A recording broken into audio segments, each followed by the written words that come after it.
Hey everybody, welcome back to my channel. In today's video I am doing a sketch and coloring of Hansel and Gretel, the fairy tale about the brother and sister who was left in the forest with the breadcrumbs, or the loaf of bread with the breadcrumbs, by their father because their stepmother didn't want to take care of them anymore. So the father let them go in the forest, and they're the ones who ended up at the Sweetie cottage with the witch who tried to eat them.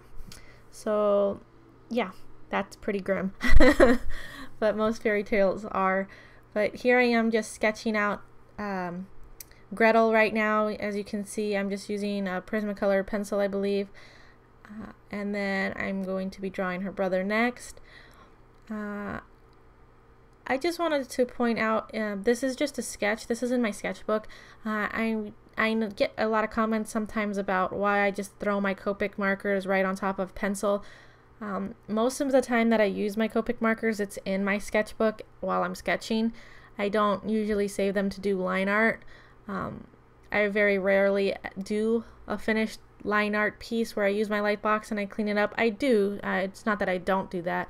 I do it, but most of the time, most of my artwork is always in a sketchbook, and it doesn't bother me to use my Copic markers over pencil lead. It doesn't ruin the marker. It might look like it's staining the tip or ruining the tip, but doesn't find that it bothers me to do that. I know it's not for everybody, but it's just what I do. It's how I like to draw in my sketchbook. I don't like to be too worried about, you know, lining everything and making sure all the pencils are erased before I go in with markers. It's just, sometimes it's just fun just to draw and color with markers, you know. It's fun to just do it all at once. So that's what I did in this drawing. Right here I had some problems with Hansel's arm, and so you'll see where I have my cell phone. I took a picture of my daughter's arm. I had her hold her arm out the way I wanted it, so she was kind of like my reference. So you could see that right here. So I just needed to see how you would hold your arm out in front of you, and then I kind of scaled down the hand to make it smaller because I wanted him to have a smaller hand than my daughter has.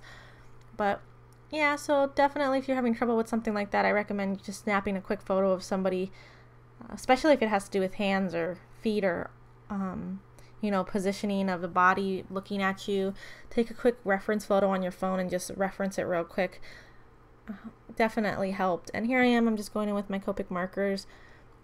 So you can see like the tip looks like it's ruined, but it's not. When I go back to use it next, it's not going to be, it looks like it's smearing. It smears the lead around on this paper, but when I go to use it again, it's not like it's a bunch of lead on there anymore. It's not going to drag and ruin my next piece.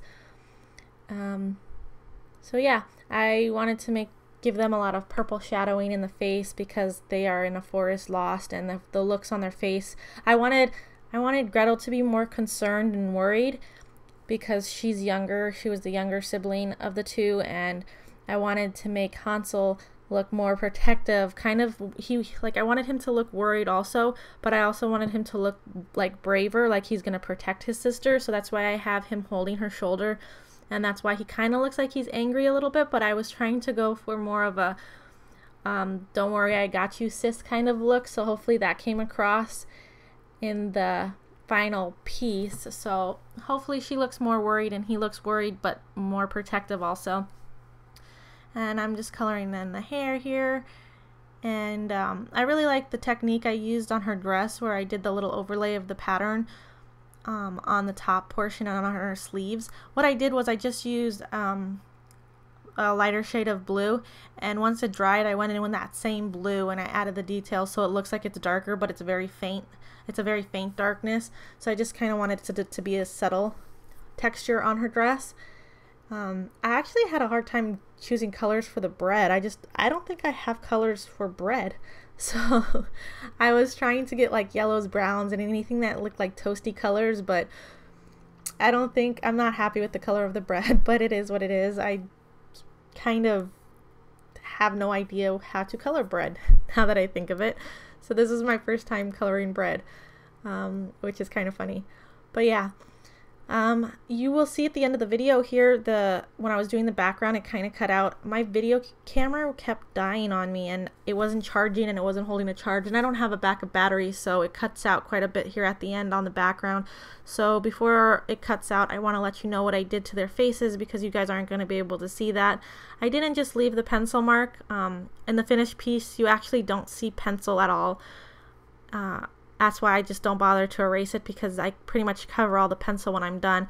I used a Prismacolor in the color Chestnut, a colored pencil, and I outlined their faces and all the details, as you can see right here. And the video is going to cut out on me, so thanks guys for watching, and like this video and give it a big thumbs up and subscribe for more art videos. Thanks for watching, guys.